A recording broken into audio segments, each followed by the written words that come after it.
Hello everyone, I am Professor Amit Solanki, working as an assistant professor in the Department of Electrical Engineering, S&D College of Engineering and Research Center, Yevla. Today we will start,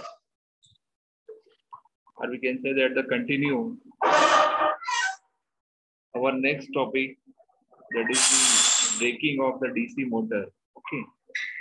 In that part, previously we have discussed the regenerative braking. Today we will discuss the dynamic braking. Okay. In that case, in previous class we have discussed about the regenerative braking of the separately excited motor. Now today we will discuss the remaining part of regenerative braking and dynamic braking. So if you are talking about the series motor cannot be used for the regenerative braking in the same simple way as separately excited motor. Okay. So for the regenerative braking to take place, the motor induced EMF must exceed the supply voltage and the armature current should reverse. Our main concept of braking is to develop the negative torque. The reversal of armature current will reverse the current to the field, and therefore the induced EMF will also reverse, setting up a short circuit condition. By connecting the field through a bridge rectifier, it is possible to maintain the current through the field winding in the same direction. Okay. So for DC series motor, however, a switch over from the motoring to regeneration will involve a change in the magnitude of the current and therefore in the induced voltage. Because of this, the machine will not be able to self-excite against the supplied voltage. One commonly used method of regenerative braking of the series motor is to connect it as a shunt motor.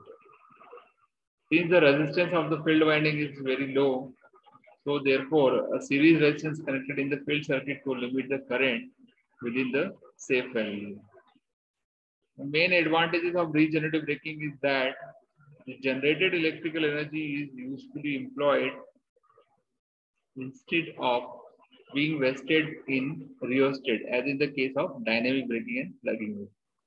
So this is the most of the big advantages of the regenerative braking is that the generated electrical energy is useful in the form of energy.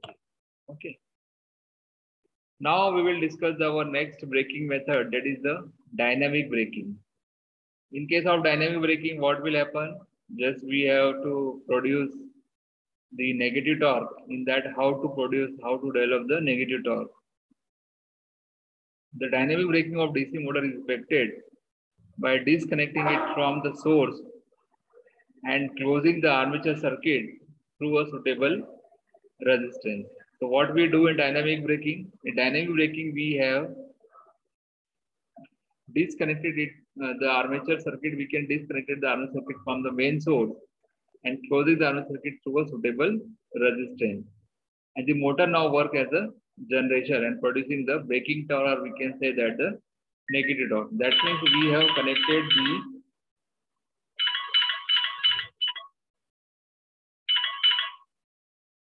means we have connected the armature circuit to the we have disconnected the armature circuit. Okay, we have disconnected the armature circuit and connected we have disconnected the armature circuit from the main supply and connected to a suitable resistance. And now the motor works as a generator and producing the braking torque. For the braking operation, the separately excited shunt motor can be connected either as a separately excited generator where the flux remains constant, or it can be connected as a self-excited shunt generator with the field winding in parallel with the armature. This is the concept for the dynamic braking. In that figure, you can see here the basic circuit diagram for the dynamic braking for motoring and for braking operation. In that first figure in left side, in figure number 1, or we can say that the figure A, dynamic braking of simply excited motor. In that you can see here the armature voltage, the armature winding A1, A2, and this is the field winding F1, F2. This is the separately excited. If we are applying the dynamic braking in this motor separately excited, then you can see here we are connecting the armature with the series resistance. Okay, and we have disconnected it from the main supply. We are disconnecting it from the main supply. This is the function of the dynamic braking. And field winding is as it is.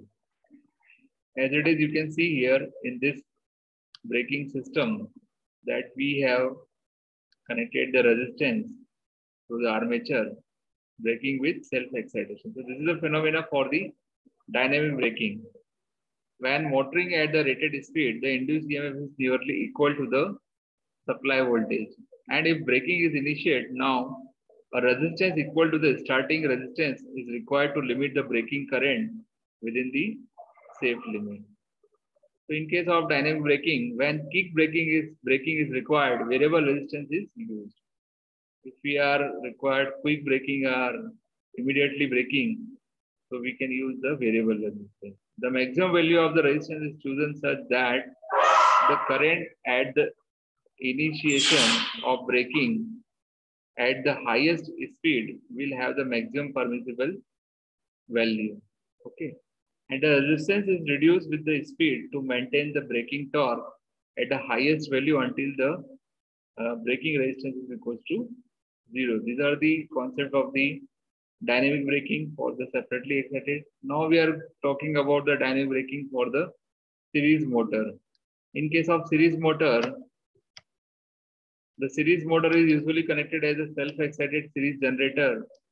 For the self-excitation, it is necessary that the current forced through the field winding by the induced EMF aids the residual flux.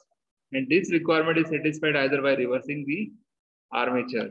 In that series motor, you can see here, we can also, the series motor is connected to the voltage supply source.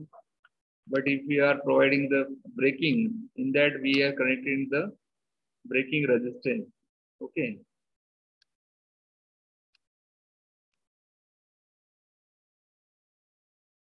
This is the concept for the series braking for dynamic braking. Now in that we can see here the characteristic speed torque curve of DC motor under dynamic braking. How to speed torque characteristic show in the dynamic braking. So you can see here the graph is plotted between speed and torque. This is the resistance 1, braking resistance 1, braking resistance 2. So in that we can say that the braking resistance 1 is greater than the braking resistance 2. Okay, as it is for series motor, we can see here also braking resistance 1 is greater than the braking resistance 2. This part is as a braking and this part is as a motoring. Okay, so these are the all about the concept for the dynamic braking for the series and separately excited DC motor. As the braking operation is slow with self-excitation, when faster braking operation is required, the machine is connected for the separately excitation. And an appropriate resistance is inserted in series with the field to limit the current within the safe value. And dynamic braking is an inefficient method of braking because all the generated energy is wasted as heat in the resistance. So these are the very big disadvantages of the dynamic braking. In that dynamic braking, what will happen? In that dynamic braking, the generated energy is wasted. That means which energy is generated, that has to be wasted in the form of heat or in the form of resistance. This is the big disadvantages of the dynamic braking. So these are the all about the concept for the dynamic braking of the series motor and the separately excited motor. Thank you so much for watching this video. Thank you.